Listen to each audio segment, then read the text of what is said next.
Hello and welcome to the Trust and Influence in B2B podcast. I'm your host, Joel Harrison, and in this podcast, we record all aspects of the world of trust and influence, as the name suggests, in B2B marketing, where I interview some inspirational B2B marketers to talk about the challenges and issues that they face and how that addresses and how the implications of that on the wider B2B marketing world. My guest today is Antonia Wade, who's one of the most prominent marketers operating in the world of B2B today and has had a stellar career leading marketing in some of the world's leading B2B organizations, where she's had unrivaled experience of all the complexities of how B2B operates.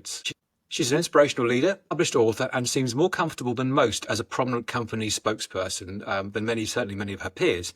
And she's just unveiled a rebrand for PWC where she's global CMO. And I'm really looking forward to talking to her and exploring the associated challenges of that and the role of trust in today's B2B world, not only with customers, but also with fee earners and partners at this prominent professional services firm.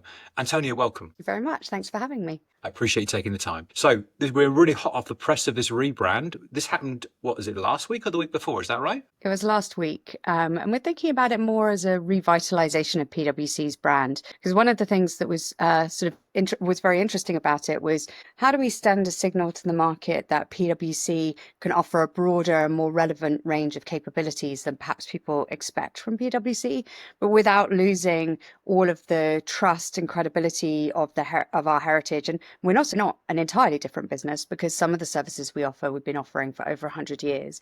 So that was kind of one of the most interesting things about it, actually. How do we preserve what's working for us and what kind of reflects well back in our history and what allows us to have differentiated conversations with clients as we move to the future? So kind of demonstrative of the evolution of what the company does and allowing the brand to keep pace with that and facilitate that going forward. Exactly. And so it was quite interesting, actually, as we were looking at, for example, logo treatments, and we've just introduced a kind of new momentum mark into our system.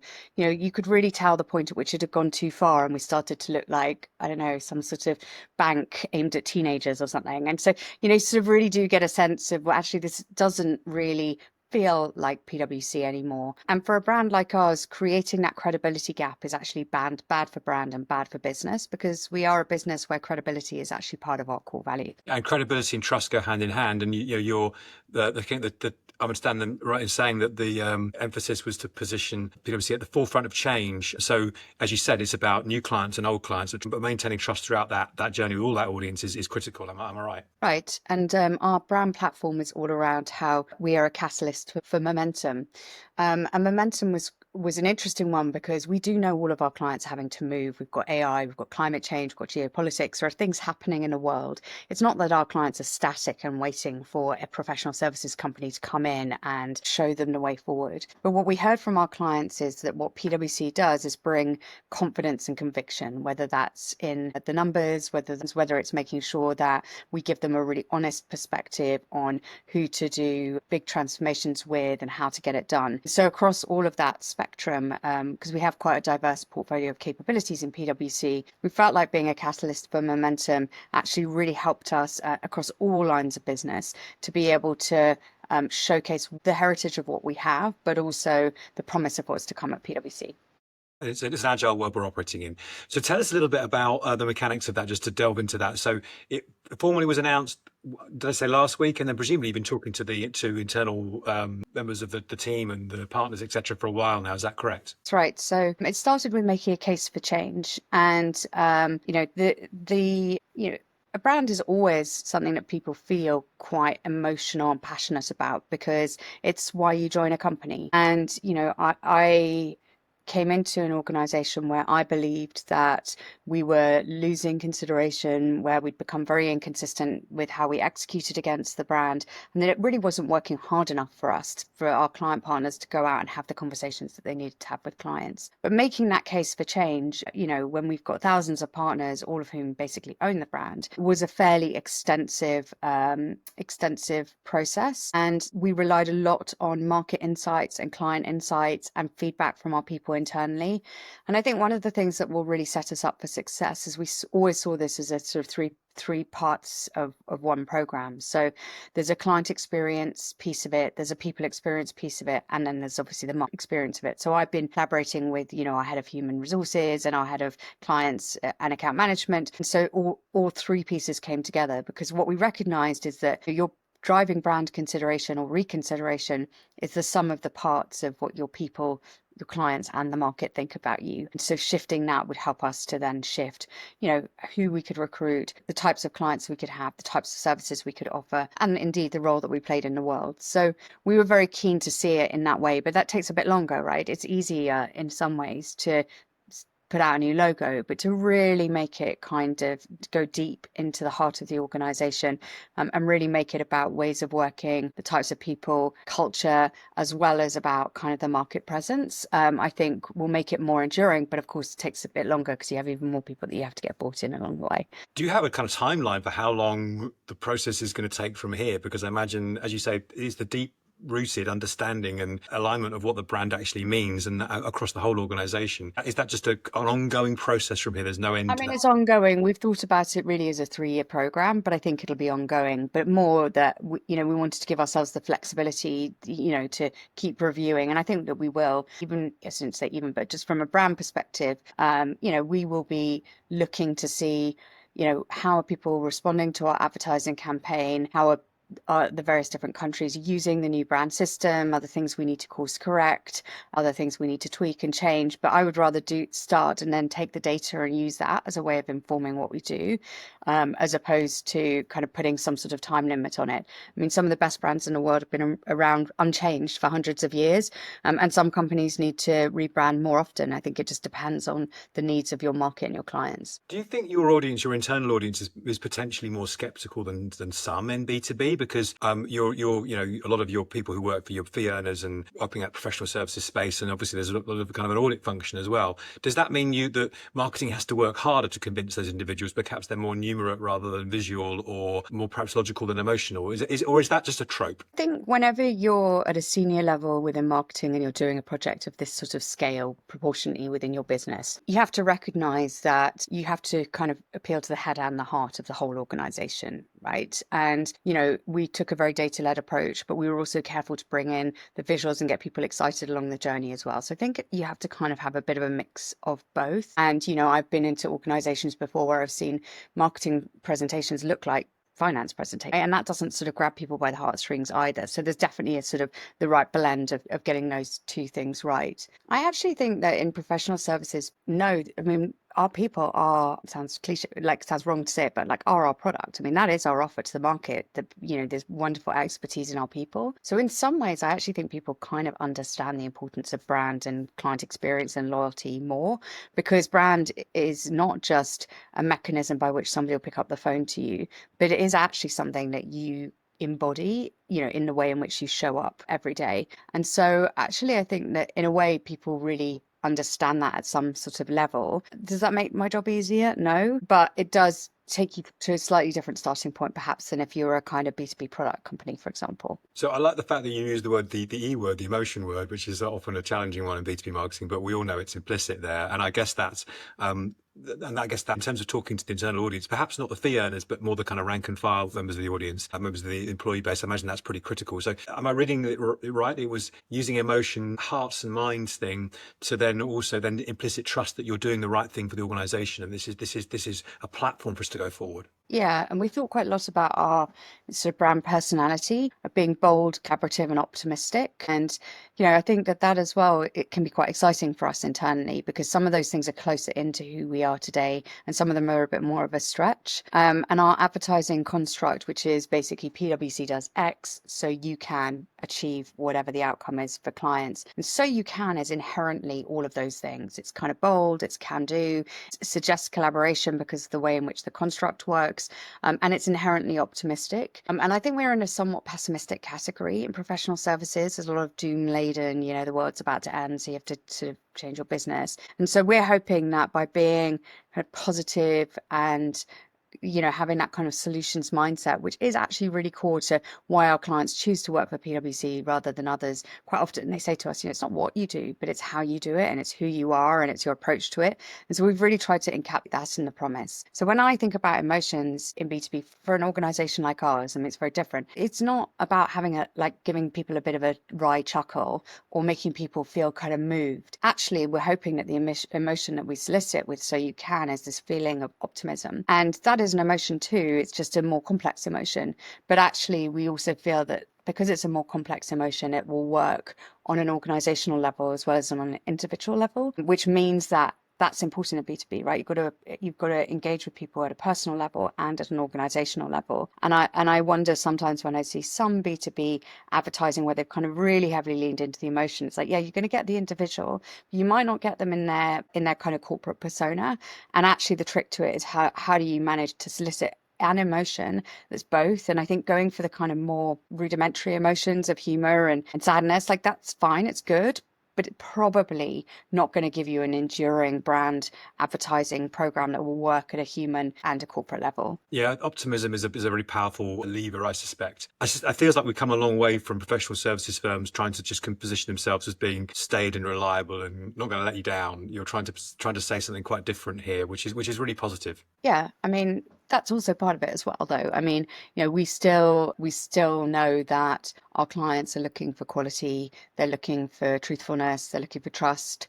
And so those things haven't gone away, not at all, in fact. But it's more about how do we bring them to life in a different way so that, we are also able to talk about technology and innovation and entrepreneurship, and so that those things don't need to conflict. I think if you've got the right platform to be able to talk about both. Let's talk a little bit, just before we perhaps move on to talking about trust more generally, let's just talk a bit about perhaps what strategies you used or any activities you used to make that your new brand resonate with employees, and kind of following alignment perhaps all the way from the organization, the leadership's organization downwards. I mean, as I said, it was a little bit of a mix of using data, client feedback, analyst feedback. So we took some data, we took data along the way with us, and we did quite a lot of testing. We actually threw out a lot of good ideas as a result of testing, which in a way, having something and getting rid of it because it doesn't resonate actually starts to build trust as well, right? That it's not just that you sort of fallen in love with an idea. We really went through pretty logical steps with how we were going to get to the end result. And I think that that's helped us that in a highly analytical organization, we can explain all of, for example, the design choices that we made, rather than just going into a bit of marketing fluff about like a creative black hole about it. We actually have a real logic that takes us from the insights to the brand platform to the execution. And I think that helped us a lot as well, because it helped us to take people along the journey. We had a number of sounding boards, right, from a kind of, for our recruitment advertising, we have a kind of panel of people who've literally just joined PWC, right through to the most senior people in the organization. So we were really kind of testing things and getting buy-in along the way, but also testing for things like cultural relevance, because we're a very in-country organization. So we needed to make sure that what we were going to put into the market would work well, whether you were in Seattle or Singapore. That also, involved us consulting quite widely within the organization. So I think that my thought would be that if you are in a complicated matrixed organization, even if like me, you're somebody who likes to really set the pace and go, actually, I think what we produce will be more enduring and has taken off better with our employees because we took that time to really kind of consult and get it right. I think the other thing that I'm pleased that we did is we created some space. So we launched the brand last week, but we actually didn't start on the paid media globally until this week. So we gave the employees at least a week to kind of own it and make it theirs. And it's been really nice to see all across LinkedIn, see what our people have been doing. There have been some really amazing, fantastic celebrations and parties all over the world of people celebrating kind of the new brand, but also how it helps them to support their strategy and territory and country, and how it helps them to have different conversations with clients. So it's been really nice to see that come to life. And I think giving our employees the space to make it feel like theirs was probably quite important as well. Okay, fantastic. That's a really great holistic picture of this massive program you've done, and I'm sure that you're relieved to have it all kicked off. But as you say, there's lots more work to do. Right, exactly. The start. It's a good start. Okay, so let's switch tack a little bit. We're talking about this theme of trust, and trust is implicit in everything you said there, in terms of that rebrand, internally and externally. But I also want to talk about thought leadership, which is a big part of the kind of series of this podcast and what I'm trying to achieve with this. And I think I hope you'd agree, thought leadership is a cornerstone of B2B marketing, and something professional services firm PWC notably does really, really well. And you've got your CEO survey, for example. So tell us a bit about the role of thought leadership within your marketing construct, and perhaps extent to which it has been used or not used in this rebrand process? Yeah, it's actually been at the heart of this rebrand process. So we launched, alongside the new look and feel, we also launched something called Value in Motion, which is a proprietary piece of research that shows how money is going to move from traditional sectors into kind of new sectors over the next decade. And we estimate about $7 trillion worth of money moving from certain parts of the economy to others. So I think that that's been really, really well received. And we did a beautiful digital diagnostic with some great videos, a lot of sales enablement materials. Because, for me, one of the, I might have said it, but one of the leading indicators of brand consideration changing is the quality and type of conversations you're having with your clients starts to change, i.e., you are being given permission by your clients to have more strategic, more upstream conversations with them. And that's a sign that your brand consideration is shifting. But that has to be enabled by something, typically is thought leadership. Also, of course, we're in a category where people buy expertise, and thought leadership is a really wonderful way of showing that expertise. We're also in the consulting part of our business, we're trying to help those people who are looking 3-5 years ahead and trying to work out what trends do they need to worry about, what don't they, how do they recalibrate resourcing today or in the near future in order to deal with longer term challenges, and how should they think about that. And there's no magic, no one has a crystal ball about that. So reading opinions, getting expertise, getting different perspectives helps CEOs of some of the world's biggest companies make good decisions. And that's why it feels very rewarding being associated with thought leadership in a professional services context, because you know that your thought leadership is really making an impact on some of the decisions that would affect your and my children, and potentially their children too, because of the decisions that people make off the back of ingesting that and other pieces of thought leadership.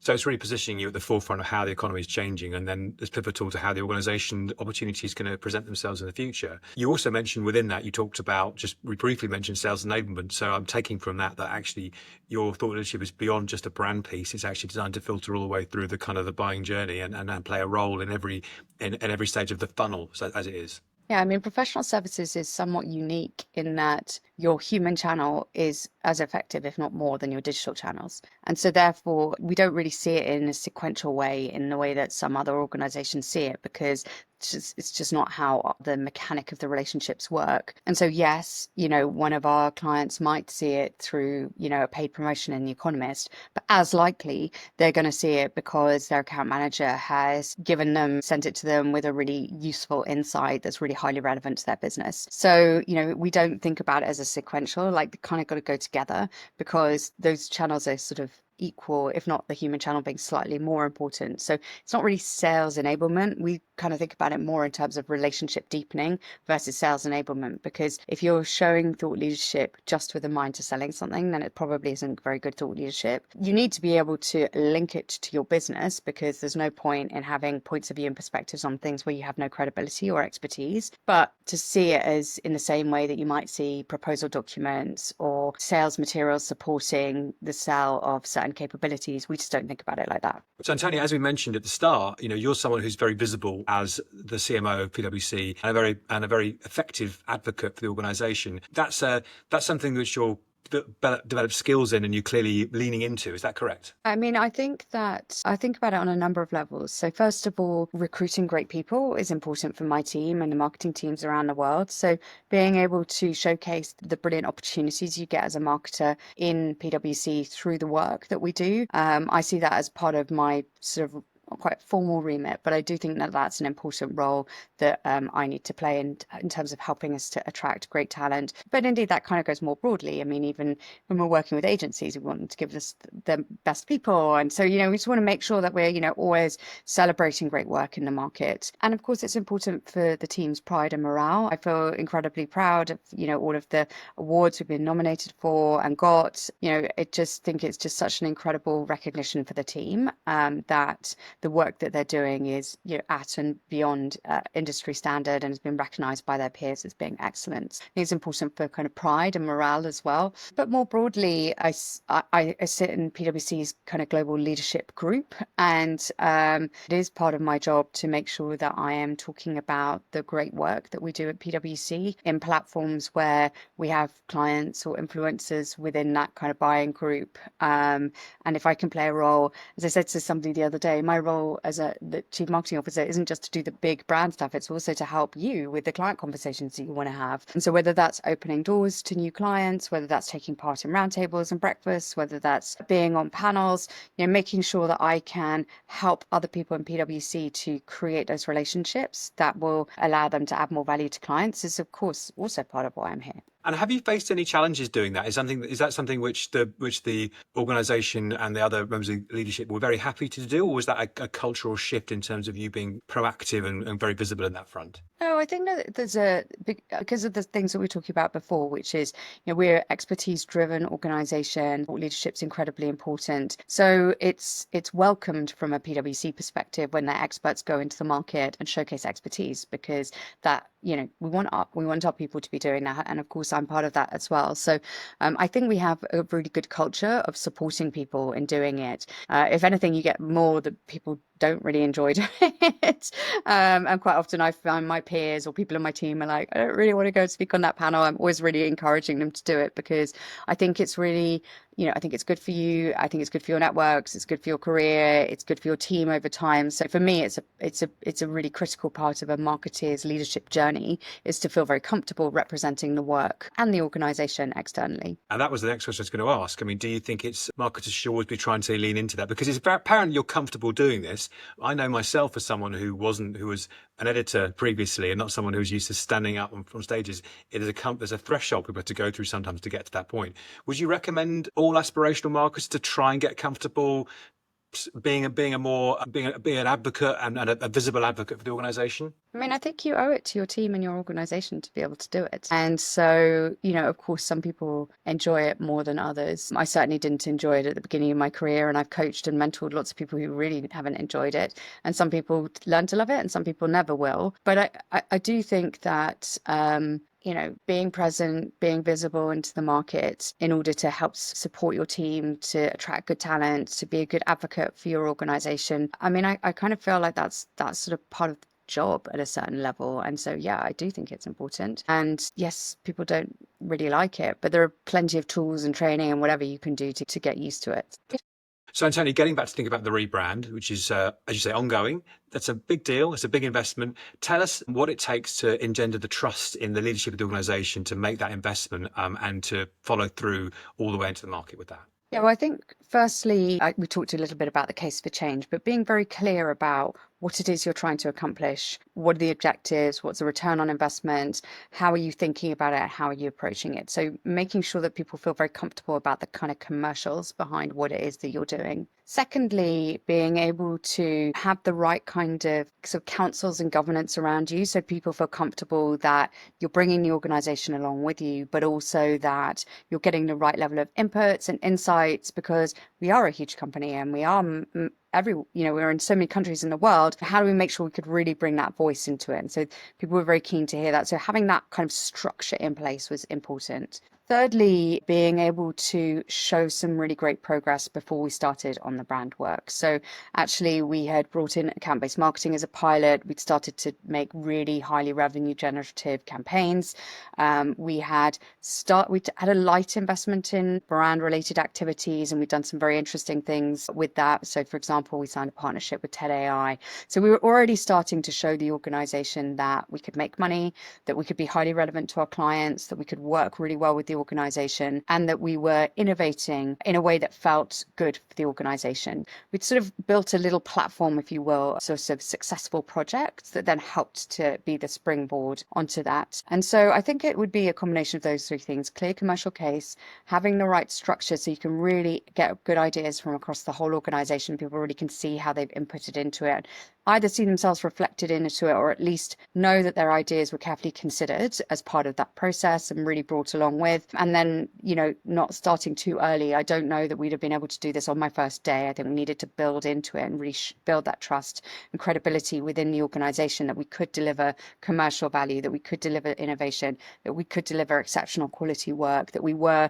thinking client first. And those changes enabled us to have that trust, that platform of trust that allowed us to then take the next step into a rebrand like this. It's fantastic, a really comprehensive answer. Talking about the commerciality aspect of it, though, tell us about the measurement. How or in what way are you measuring the impact of the rebrand? I guess it's going to take place over time. Yeah, so I think we can have some shorter term and some longer term measures. So, of course, longer term, it'll have to be around driving reconsideration, revenue, pipeline for kind of services that, we're supporting through the marketing and advertising in a more focused way. And so I think that there's some things like that for me also internally, consistent use and application, making sure that people are going through and using the training well. So there's some internal operational things which will signify success to me. And a more kind of immediate, the other one that I think that we'll look at is price premium. Does it feel like the work that we're putting in the market is of as high quality as people would expect from a quality brand like PwC? In the shorter term, we'll be looking at things like recall and salience. So of course, I really love our new platform. I love our new identity. I love our new advertising. I want to make sure that people can recall it, because particularly when you're looking at things like consulting, the lead time for that to even get into the pipeline is extremely long. And so salience is a really important metric for us, because we don't want our amazing thought leadership, for example, to be misattributed to a competitor, because that doesn't help us, because we want to be able to take that thought leadership and show how we can add value in our client environment. And then, of course, there'll be some sort of not vanity metrics. They're important to show reach and whatever, but it's important to show that our advertising spend has been effective. But for me, it's less about kind of the overall reach. For me, it's more about, are we reaching the C-suite in the industries and in the client cohorts that we want to, and how are they responding to it? That's going to be a real measure for us, which we can measure a little bit nearer term in, and will start to show us whether our marketing is having a different impact to what we can measure today. Fantastic. And it's a really comprehensive answer. Just broadening that theme of commerciality, I know that you and I spoke in the past, and you've been very clear that you think that marketing is a commercial discipline in the organization. And I imagine this is something that's been baked into how you operate as a leader, but I imagine also this is an opportunity to kind of refresh that. Tell us a bit about what a commercial marketer looks like in your team. You have to really understand what the business requires of you. And that can change somewhat frequently. And so being able to not get too stuck in what the organization wanted from you 3 years ago, and being really listening hard and being responsive to what the organization really needs from you now, and having a strong point of view about that you can test, of course, with other members of the leadership team, but making sure that you can really start to understand, like, what are the present and future problems or opportunities, and how are you going to lean into those, and how do you make the trade-offs against what you're going to do, because everything's a trade-off at the end of the day. But how are you able to articulate that in a way that people understand the trade-offs that they're making, and that you therefore make good decisions? So for me, it's, I've always talked about, as being able to speak the language of finance, being able to make business cases, understanding how your business makes money, understanding the cost of marketing and why, understanding how much of your marketing spend is actually yours versus other people's, how you attribute return on investment. That is all still true. But I think in today's world, there's also something about a different way as a marketer of being more strategic in how you're listening to the organization. And if you want to move from being a kind of order taker function, you have to be able to really listen for the cues of what the organization actually needs from you, and be able to suggest viable alternatives that feel like they can actually advance the core objective, as opposed to what looks like the surface objective of what you're being asked to do. So you're positioning as a kind of dynamic relationship there. It's not just marketing in an ivory tower doing the things it thinks it's important, but it's being aligned with and responsive and agile with the evolving needs of the organization. Yeah, look, it should always be, right? And then you see this in high performing organizations. But, and I've spoken about this in the past, in previous jobs, I've been in roles where 80% of my budget is pre-spent on events that people have always done. Like, it's that kind of thing where you've got to just say, look, I'm listening to what it is that we need to do, and I understand why these things are great and important and served us well in the past. But we have to try and do something different. Otherwise, we're always going to get the outcomes that we got in the past as well. And that is a different style of leadership. I've made it sound maybe a bit more confrontational than it actually is in practice. It's a dialogue, it's a discussion. Part of that, I think, is about recognizing that the marketing budget isn't yours, it's a shared budget, and you're the custodian of it. But maybe collaborating differently around how that's spent, and making people feel differently accountable for it, and have different access into it from an input perspective, perhaps is going to be the key to being more successful in this kind of more agile environment. Fantastic. Okay, last question. Looking ahead, you're just on the first stage of this rebrand. As you said, it's an ongoing project. How do you plan to sustain and build upon the trust established through the rebrand in the coming years? Well, I mean, trust is, for me, is in huge part that you do what you say that you will do. You're continuing to deliver and execute high quality work when in the rate and that we've been, that we've committed to doing it is incredibly important to me, and it's a kind of personal core value. And I think that that's really essential in terms of how you build trust within the organization. So part of it will be that we've just got to continue to execute wonderful work and celebrate it and get it into the market. I think that I think that also a lot of trust comes. We're not going to. Can't be possible that it will be perfect over 3 years. It's not possible. And one thing that I learned because I studied architecture was as soon as you fix one problem, you create another one. Right? It's no perfect system. And so we will have to do some course correction. We'll have to test. We are testing and learning. We will learn a lot as we go through this. And being transparent about that and what we've learned and when we've succeeded, but also where we have made a call, it wasn't the right call, and we quickly course corrected. I think is also fundamental to building trust, that transparency, that honesty, rather than trying to market your way out of mistakes. I just don't think that there's tolerance for that. And then I think that us being able to continuously listen to what our clients and our people and our market is saying, there will be things that we created in our team that we love and that we don't want to let go of. There might be that there are things that we're going to have to let go of and new things that we should be embracing instead. So being curious and open-minded about that.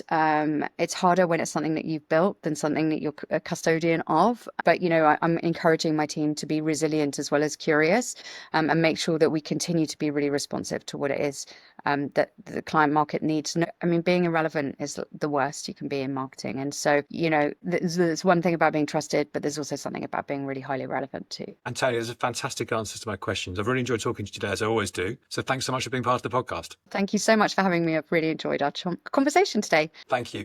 And if you've enjoyed this podcast, there's lots more where this came from on the Trust and Influence in B2B podcast. Please don't forget to give us a like and follow us. It makes a difference. It helps me know who's out there and that this is resonating with you. And I very much hope you can join us again for another podcast very soon. Thanks very much.